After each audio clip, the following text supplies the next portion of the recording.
사랑하는 성도님들, 아침에 일어나면 벌써부터 오늘 하루 무슨 일이 일어날까 걱정되고, 뉴스를 보면 온갖 사건 사고들이 마음을 더욱 무겁게 만듭니다. 직장에서는 인간관계 때문에 스트레스 받고, 집에 와서도 여러 가지 문제들이 기다리고 있어서 진정으로 쉴 곳이 없는 것 같은 느낌이 드시죠? 특히 중년이 되고 나이가 들어갈수록 이런 불안감은 더욱 커져만 갑니다. 몸은 예전 같지 않고 기억력도 떨어지고 체력도 약해지면서 앞으로 얼마나 더 버틸 수 있을까 하는 걱정이 생기거든요. 그래서 많은 분들이 진정한 평안을 찾지 못하고 계실 겁니다. 하지만 오늘 저는 여러분께 정말 놀라운 소식을 전해드리고 싶습니다. 이 세상이 아무리 혼란스럽고 우리의 상황이 아무리 어렵다 할지라도 하나님께서는 우리에게 참된 평안을 주신다는 것입니다. 세상이 주는 평안과는 전혀 다른 차원의 평안을 말입니다. 돈이 많아서 생기는 평안도 아니고, 건강해서 얻는 평안도 아니고, 모든 문제가 해결되어서 누리는 평안도 아닙니다. 하나님의 은혜 속에서 누리는 초자연적인 평안을 말씀드리는 거예요. 이 평안은 상황과 환경에 좌우되지 않습니다. 폭풍우가 몰아쳐도 흔들리지 않는 평안이고, 어떤 어려움이 닥쳐와도 마음 깊은 곳에서 솟아나는 평안입니다. 오늘은 바로 이 귀한 주제로 여러분과 함께 은혜를 나누고 싶습니다. 은혜 속에서 누리는 평안에 대해서 4가지 관점에서 자세히 살펴보겠습니다. 첫 번째로는 하나님의 변치 않는 사랑 안에서 발견하는 평안에 대해 말씀드리겠습니다. 두 번째로는 죄 사함을 받은 자가 누리는 용서의 평안에 대해 함께 나누겠습니다. 세 번째로는 하나님의 완전한 인도하심을 신뢰할 때 얻는 평안을 살펴보겠습니다. 그리고 마지막 4번째로는 영원한 천국 소망 안에서 누리는 궁극적인 평안에 대해 깊이 있게 나누겠습니다. 이 4가지 진리를 통해서 여러분의 마음에 하나님의 참된 평안이 강같이 흘러들어가기를 간절히 소망합니다. 그럼 이제 첫 번째로 하나님의 변치 않는 사랑 안에서 발견하는 평안에 대해 자세히 말씀드리겠습니다. 우리가 마음의 평안을 누리지 못하는 가장 근본적인 이유 중 하나는 바로 사랑에 대한 불안감 때문입니다.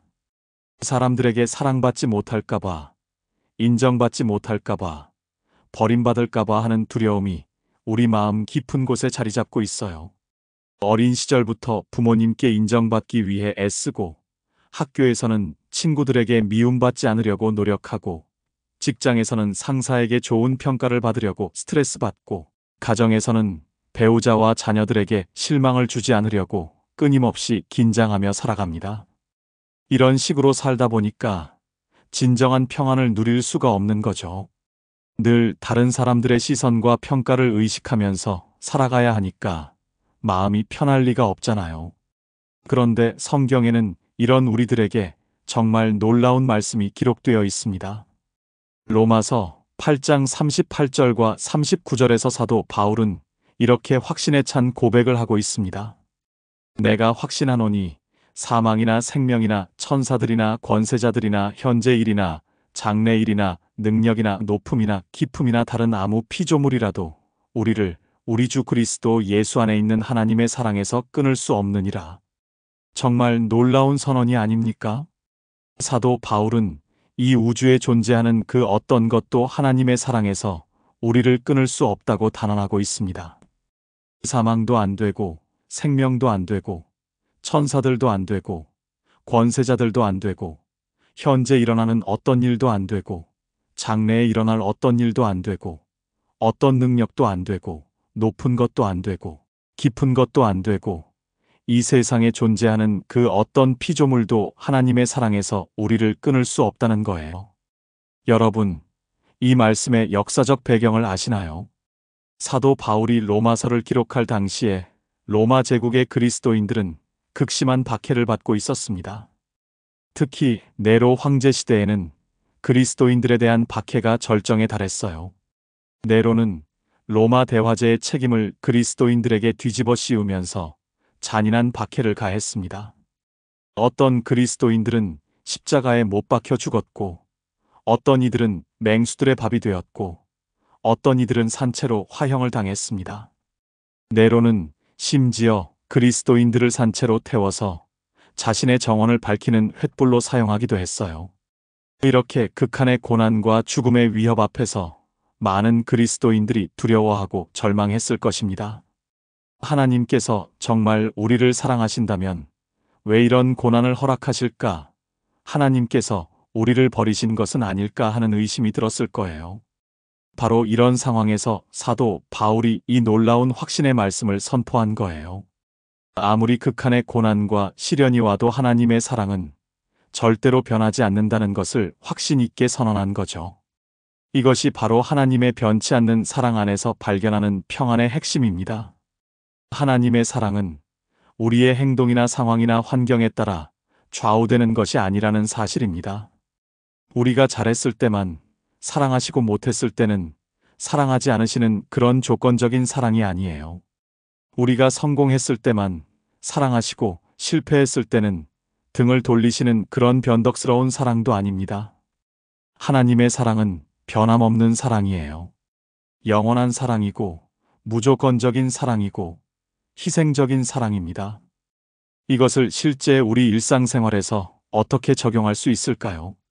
직장에서 실수를 해서 상사에게 꾸중을 들었을 때 우리는 종종 하나님도 우리를 실망하셨을 거라고 생각합니다. 사업이 망하거나 시험에 떨어지거나 건강에 문제가 생겼을 때도 마찬가지예요. 하나님께서 우리를 사랑하신다면 왜 이런 일이 일어날까 하면서 하나님의 사랑을 의심하게 되죠. 하지만 이런 상황들은 하나님의 사랑을 가리는 구름일 뿐이지 사랑 자체를 바꾸지는 못합니다. 태양이 구름에 가려져서 보이지 않는다고 해서 태양이 사라진 것이 아닌 것처럼 어려운 상황이 닥친다고 해서 하나님의 사랑이 사라지는 것은 아니에요. 어느 한 권사님의 간증을 들려드릴게요. 그분은 평생 성실하게 신앙생활을 해오셨는데 60세가 넘어서 갑자기 남편이 사업에 실패하면서 큰 빚을 지게 되었어요. 집도 팔아야 했고 자녀들에게도 경제적으로 도움을 요청해야 하는 상황이 되었습니다. 처음에는 하나님을 원망했다고 하더라고요. 평생 충성스럽게 신앙생활을 했는데 왜 이런 일이 일어나느냐고 하나님께 따져 물었답니다. 그런데 그 어려운 시간을 보내면서 오히려 하나님의 사랑을 더 깊이 체험하게 되었다고 간증하시더라고요. 물질적으로는 가난해졌지만 마음에는 이전에 경험하지 못했던 평안이 있었다고 해요. 하나님의 사랑이 돈이나 집이나 사회적 지위에 달려있는 것이 아니라는 것을 깨달았다고 하시면서 오히려 그 어려운 시간이 하나님과 더 가까워지는 계기가 되었다고 고백하시더라고요. 지금은 경제적으로도 어느 정도 회복되셨지만 그때 경험한 하나님의 사랑에 대한 확신은 평생 잊을 수 없는 보물이 되었다고 하셨어요. 바로 이것이 하나님의 변치 않는 사랑 안에서 발견하는 평안입니다. 상황이 좋든 나쁘든 성공하든 실패하든 건강하든 아프든 하나님의 사랑은 절대로 변하지 않는다는 확신이 우리 마음에 참된 평안을 가져다 주는 거예요. 두 번째로 죄 사함을 받은 자가 누리는 용서의 평안에 대해 말씀드리겠습니다. 우리가 마음의 평안을 누리지 못하는 또 다른 큰 이유는 바로 죄책감 때문입니다.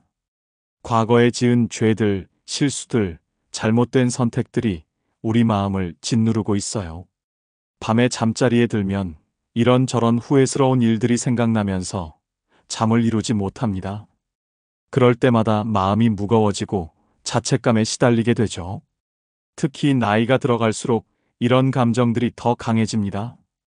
젊었을 때는 미래에 대한 희망으로 과거의 잘못들을 덮을 수 있었는데 나이가 들면서 되돌릴 수 없는 일들이 많아지니까 더욱 괴로워지는 거예요. 자녀들에게 소리를 지른 것, 부모님께 불효한 것, 배우자에게 상처 주는 말을 한 것, 친구들을 배신한 것, 거짓말을 한 것, 남의 것을 탐낸 것, 교만했던 것 등등 생각만 해도 마음이 아픈 일들이 참 많잖아요. 이런 죄책감들이 우리 마음에서 평안을 빼앗아가는 거예요. 하지만 성경은 이런 우리들에게 정말 놀라운 소식을 전해주고 있습니다. 요한 1서 1장 9절에서 사도 요한은 이렇게 확실하게 약속해주고 있습니다. 만일 우리가 우리 죄를 자백하면 그는 미쁘시고 의로우사 우리 죄를 사하시며 우리를 모든 불의에서 깨끗하게 하실 것이요. 정말 놀라운 약속이 아닙니까? 우리가 진심으로 죄를 자백하기만 하면 하나님께서 우리의 모든 죄를 용서해 주시고 모든 불의에서 깨끗하게 해 주신다는 거예요. 여기서 사하신다는 말의 원어적 의미를 보면 더욱 놀랍습니다. 헬라어로 아피엠이라는 단어인데 이것은 완전히 보내버린다, 완전히 제거해버린다, 완전히 없애버린다는 뜻이에요. 마치 칠판에 쓰여진 글씨를 지우개로 깨끗하게 지워서 흔적조차 남지 않게 하는 것처럼 우리의 죄를 완전히 제거해버리신다는 의미입니다. 또 깨끗하게 하신다는 말은 헬라어로 카다리조인데 이것은 완전히 순결하게 만든다는 뜻이에요. 더러워진 옷을 세탁해서 새 옷처럼 만드는 것보다도 더 완전한 정결함을 의미합니다. 사도 요한이 이 편지를 쓸 당시의 상황을 보면 초대교회 성도들도 죄의 문제로 많은 고민을 했던 것을 알 수 있습니다. 완벽한 그리스도인이 되어야 한다는 부담감과 실제 삶에서 범하는 죄 사이에서 갈등이 많았어요. 어떤 사람들은 그리스도인이 된 후에는 죄를 짓지 않는다고 주장했고, 어떤 사람들은 죄를 지어도 상관없다고 잘못 생각했습니다. 이런 극단적인 생각들 때문에 많은 성도들이 혼란스러워했어요. 그래서 사도 요한이 이들에게 하나님의 용서의 은혜가 얼마나 크고 완전한지를 분명하게 알려준 거예요. 우리가 죄를 짓지 않으려고 노력해야 하지만 실제로 죄를 지었을 때는 하나님께 솔직하게 고백하고 용서를 구하면 완전한 용서를 받을 수 있다는 것을 가르쳐 준 거죠. 이것이 바로 죄 사함을 받은 자가 누리는 용서의 평안입니다. 실제로 우리 삶에서 이것을 어떻게 경험할 수 있을까요? 과거의 실수나 잘못 때문에 자책하고 계신 분들이 많이 계실 거예요. 몇십 년 전에 한 일인데도 생각날 때마다 마음이 아프고 괴로우시죠? 그런데 이런 모든 것들을 하나님께 진심으로 고백하고 용서를 구하면 정말로 용서해 주십니다. 그리고 그 순간 우리 마음에 놀라운 평안이 임하게 되어요. 오랫동안 마음을 짓누르고 있던 무거운 짐이 벗겨지는 것 같은 시원함과 자유함을 경험하게 됩니다. 몇 년 전에 한 집사님께서 간증해 주신 일이 있어요. 그분은 젊었을 때 사업을 하시면서 세금을 제대로 내지 않은 적이 있었다고 하더라고요. 당시에는 별일 아니라고 생각했는데 신앙생활을 하면서 그 일이 계속 마음에 걸렸답니다. 특히 11조를 드릴 때마다 과거에 하나님의 것을 도둑질한 일이 생각나면서 마음이 괴로웠다고 해요. 그래서 어느 날 하나님께 진심으로 회개하고 늦었지만 밀린 세금을 모두 납부했답니다. 그랬더니 수십 년 동안 마음을 짓누르고 있던 죄책감이 완전히 사라지면서 마음에 놀라운 평안이 찾아왔다고 간증하시더라고요. 이제는 11조를 드릴 때마다 기쁨과 감사가 넘친다고 하시면서 정말 행복해 하시더라고요. 바로 이것이 죄 사함을 받은 자가 누리는 용서의 평안입니다. 하나님의 완전한 용서가 우리의 과거를 깨끗하게 씻어주시기 때문에 우리가 평안할 수 있는 거예요. 더 나아가서 이 용서의 은혜는 우리가 다른 사람들을 용서할 수 있는 힘도 줍니다.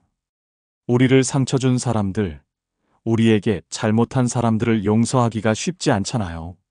하지만 하나님께서 우리의 큰 죄를 용서해 주신 것을 생각하면 다른 사람들의 작은 잘못쯤은 용서할 수 있게 되어요.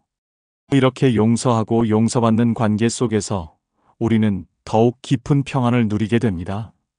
세 번째로 하나님의 완전한 인도하심을 신뢰할 때 얻는 평안에 대해 말씀드리겠습니다. 우리가 불안해하는 또 다른 큰 이유는 미래에 대한 두려움 때문입니다. 앞으로 무슨 일이 일어날지 모르겠다는 불확실성이 우리를 괴롭힙니다. 특히 요즘 같은 시대에는 모든 것이 급변하고 있어서 미래를 예측하기가 더욱 어려워졌어요. 경제가 어떻게 될지, 일자리는 안전할지, 건강은 괜찮을지, 자녀들의 장래는 어떻게 될지, 노후는 어떻게 보낼지 걱정이 끝이 없습니다. 코로나19 팬데믹을 겪으면서 이런 불안감은 더욱 커졌어요. 하루아침에 모든 것이 바뀔 수 있다는 것을 경험했거든요. 안정적이라고 생각했던 직장에서 갑자기 해고 통보를 받기도 하고, 건강하다고 생각했는데 갑자기 큰 병에 걸리기도 하고, 탄탄하다고 생각했던 사업이 하루아침에 무너지기도 합니다. 이런 일들을 보면서 미래에 대한 두려움이 더욱 커지는 거죠. 그런데 성경에는 이런 염려하는 우리들에게 주시는 놀라운 약속이 있습니다. 잠언 3장 5절과 6절에서 솔로몬 왕은 이렇게 말씀하고 있습니다. 너는 마음을 다하여 여호와를 신뢰하고 내 명철을 의지하지 말라. 너는 범사에 그를 인정하라. 그리하면 내 길을 지도하시리라. 정말 확실한 약속이지 않습니까? 우리가 하나님을 온전히 신뢰하고 모든 일에 하나님을 인정하면 하나님께서 우리의 길을 지도해 주신다는 거예요. 여기서 지도하신다는 말은 히브리어로 야샤르인데, 이것은 곧게 만든다, 평탄하게 해준다는 의미입니다. 험하고 굽은 길을 평탄하고 곧은 길로 만들어 주신다는 뜻이에요. 또한 이 말은 올바른 방향으로 인도해 주신다는 의미도 포함하고 있습니다. 우리가 어디로 가야 할지 모르고 방황할 때 하나님께서 올바른 길을 보여주신다는 거예요. 솔로몬이 이 잠언을 기록할 당시는 이스라엘 역사상 가장 평화롭고 번영하던 시기였어요. 솔로몬의 통치 아래 이스라엘은 정치적으로 안정되고 경제적으로 풍요로웠습니다. 그런데도 솔로몬은 인생의 여러 어려움과 선택의 기로에서 하나님의 인도하심이 얼마나 중요한지를 강조했어요. 인간의 지혜와 판단에만 의존하지 말고 하나님의 지혜를 구하라는 것이었죠. 솔로몬 자신도 왕이 된 초기에 하나님께 지혜를 구했던 경험이 있었거든요. 하나님께서 무엇을 원하느냐고 물으셨을 때 솔로몬은 부나 명예나 장수를 구하지 않고 백성을 잘 다스릴 수 있는 지혜를 구했어요. 그랬더니 하나님께서 지혜뿐만 아니라 부와 영광도 함께 주셨죠. 이런 경험을 바탕으로 솔로몬은 하나님의 인도하심을 신뢰하는 것이 얼마나 중요한지를 깨달았던 거예요. 이것이 바로 하나님의 완전한 인도하심을 신뢰할 때 얻는 평안입니다. 실제로 우리 삶에서 어떻게 이것을 경험할 수 있을까요? 인생을 살다 보면 중요한 결정을 내려야 할 순간들이 많이 있어요.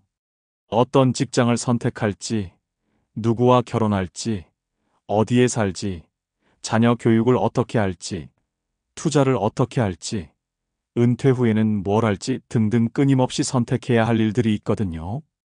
이런 때마다 우리 자신의 판단에만 의존하면 불안할 수밖에 없습니다. 내가 내린 결정이 과연 옳은 것일까? 나중에 후회하게 되지는 않을까 하는 걱정이 생기죠. 하지만 하나님께 기도하고 말씀을 통해 인도하심을 구하면 놀라운 평안을 경험하게 됩니다. 모든 것을 다 알 수는 없지만 하나님께서 가장 좋은 길로 인도해 주실 것이라는 확신이 생기거든요. 한 성도님의 간증을 들려드릴게요. 그분은 몇 년 전에 큰 회사에서 안정적으로 일하고 계셨는데 갑자기 새로운 사업 기회가 생겼어요. 수입도 더 좋고 발전 가능성도 있었지만 위험 부담도 컸거든요. 가족들은 반대했고 주변 사람들도 말렸어요. 그런데 그분은 몇 달 동안 기도하면서 하나님의 뜻을 구했답니다. 성경을 읽고 묵상하고 기도하는 중에 하나님께서 마음에 확신을 주셨다고 해요. 그래서 평안한 마음으로 새로운 도전을 하기로 결정했답니다.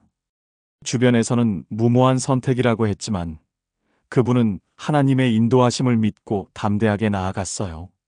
결과적으로 그 사업이 크게 성공해서 경제적으로도 풍요로워지고 이를 통해서도 큰 보람을 느끼게 되었답니다. 그분이 이렇게 간증하시더라고요. 그때 만약 하나님의 인도하심을 구하지 않고 자신의 판단만으로 결정했다면 아마 두려워서 도전하지 못했을 것이라고요. 하지만 하나님께서 인도해 주신다는 확신이 있었기 때문에 평안한 마음으로 새로운 길을 갈 수 있었다고 하시더라고요. 바로 이것이 하나님의 완전한 인도하심을 신뢰할 때 얻는 평안입니다. 우리의 미래를 하나님께서 책임져 주신다는 확신이 현재의 모든 걱정과 불안을 이겨낼 수 있는 힘을 주는 거예요. 또한 하나님의 인도하심은 단순히 큰 결정을 내릴 때만 필요한 것이 아닙니다. 일상생활의 작은 일들에서도 하나님의 인도하심을 구할 수 있어요. 오늘 누구를 만날지, 무슨 말을 할지, 어떤 일을 먼저 할지 같은 사소해 보이는 일들도 하나님께 맡기고 인도해달라고 기도할 수 있습니다. 그럴 때 하나님께서는 우리가 생각지도 못한 좋은 길로 인도해 주세요. 우연처럼 보이는 만남을 통해 좋은 기회가 생기기도 하고 예상치 못한 일들이 연결되어서 놀라운 결과를 가져오기도 합니다. 이런 경험들을 하다 보면 정말로 하나님께서 우리의 발걸음을 인도하고 계신다는 것을 확신하게 되어요. 그리고 이런 확신이 우리에게 깊은 평안을 가져다 줍니다. 마지막으로 네 번째, 영원한 천국 소망 안에서 누리는 궁극적인 평안에 대해 말씀드리겠습니다. 우리가 이 세상에서 살면서 가장 근본적인 두려움 중 하나가 바로 죽음에 대한 두려움입니다. 언젠가는 이 세상을 떠나야 한다는 생각이 우리를 불안하게 만들어요. 젊을 때는 죽음이 먼 일처럼 느껴지지만 나이가 들어갈수록 죽음이 현실로 다가옵니다. 건강이 나빠지거나 동년배 친구들이 세상을 떠나는 일들을 경험하면서 죽음에 대한 생각이 더 자주 찾아와요. 또한 사랑하는 가족들과의 이별에 대한 두려움도 있습니다. 부모님이 연로하시거나 배우자나 자녀들에게 무슨 일이 생길까봐 걱정되죠. 이런 근본적인 불안감들이 우리가 진정한 평안을 누리지 못하게 하는 거예요. 아무리 현재 상황이 좋다고 해도 결국 모든 것이 끝날 것이라는 생각이 마음 한구석에 있으면 완전한 평안을 누릴 수가 없잖아요. 그런데 성경은 우리에게 죽음을 넘어서는 영원한 소망에 대해 확실하게 말씀해주고 있습니다. 요한복음 14장 1절부터 3절에서 예수님께서 제자들에게 이렇게 위로의 말씀을 해주셨습니다. 너희는 마음에 근심하지 말라. 하나님을 믿으니 또 나를 믿으라. 내 아버지 집에 거할 곳이 많도다. 그렇지 않으면 너희에게 일렀으리라. 내가 너희를 위하여 거처를 예비하러 가노니 가서 너희를 위하여 거처를 예비하면 내가 다시 와서 너희를 내게로 영접하여 나 있는 곳에 너희도 있게 하리라. 정말 놀라운 약속이 아닙니까? 예수님께서 우리를 위해 하늘의 거처를 미리 준비해 놓으시고 때가 되면 우리를 데려가시겠다고 약속하신 거예요. 이 말씀을 하실 당시 상황을 보면 제자들이 매우 불안해하고 있었어요.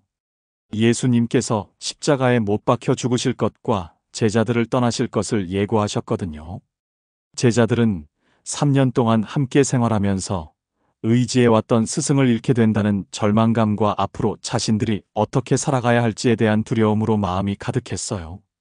특히 베드로는 예수님을 따라 죽겠다고까지 말했을 정도로 간절했지만 예수님께서는 베드로가 자신을 3번 부인할 것이라고 예고하셨죠. 이런 상황에서 제자들의 마음이 얼마나 혼란스럽고 두려웠을지 상상이 가시죠. 바로 이런 제자들에게 예수님께서 영원한 소망에 대해 말씀해 주신 거예요. 지금은 이별의 아픔이 있지만 이것이 영원한 이별이 아니라는 것을 알려주신 거죠. 더 좋은 곳에서 다시 만날 것이라는 소망을 주신 거예요. 여기서 아버지 집이라고 하신 것은 하늘나라, 즉 천국을 의미합니다. 그리고 거할 곳이 많다고 하신 것은 모든 믿는 자들을 위한 충분한 공간이 준비되어 있다는 뜻이에요. 예수님께서 거처를 예비하러 간다고 하신 것은 우리를 위해 천국에서 완벽한 준비를 해놓으시겠다는 약속입니다. 그리고 다시 와서 영접하신다는 것은 주님의 재림 때에 우리를 천국으로 데려가시겠다는 확실한 약속이에요. 이것이 바로 영원한 천국 소망 안에서 누리는 궁극적인 평안의 근거입니다. 실제로 우리 삶에서 이 평안을 어떻게 경험할 수 있을까요?